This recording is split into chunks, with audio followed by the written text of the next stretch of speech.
Boa tarde, senhor presidente, senhoras e senhores senadores. Trago aqui uma matéria que nós temos início ontem aqui no plenário.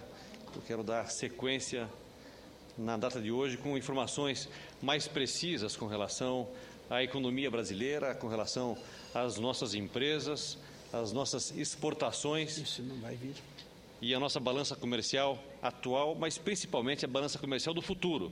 Essa sim que é a grande preocupação que nós temos. A manchete da Folha de São Paulo de hoje traz uma notícia de economia norte-americana. O Banco Central dos Estados Unidos da América, o Fed, anunciou uma medida para tentar contornar a crise que teima em manter altas taxas de desemprego naquele país. A ideia é comprar 600 bilhões de dólares em títulos do governo, que estão espalhados em instituições financeiras privadas. Segundo matéria do jornal, essa medida do governo de Barack Obama pode trazer impactos negativos para o nosso país. A medida consiste em lançar ao mercado essa quantia de 600 bilhões de dólares ao comprar de bancos, por exemplo, os títulos do governo que os bancos compraram como forma de investimento para receber juros do próprio governo.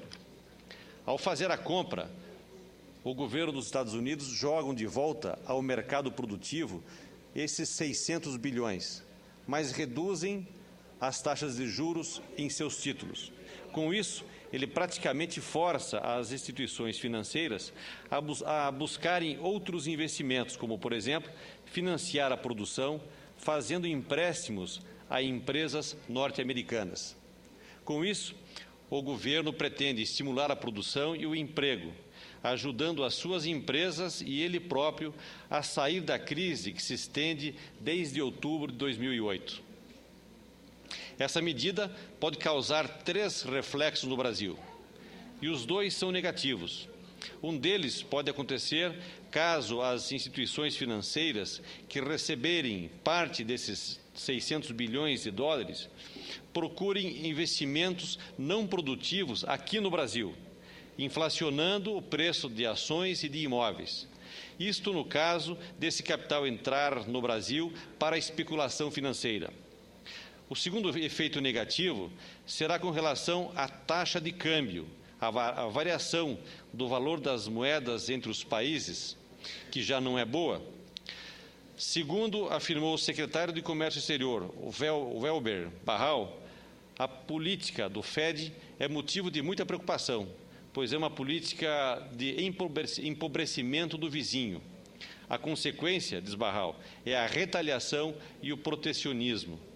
Isso acontece porque os Estados Unidos vai imprimir mais moeda para pagar esses 600 bilhões de dólares pelos títulos do governo. E isso fará com que o dólar seja desvalorizado em relação ao real ainda mais. Outro efeito negativo será a elevação da competitividade dos exportadores americanos em relação à indústria brasileira. Esse é um tema que venho destacando aqui há dias e que precisa ser enfrentado imediatamente.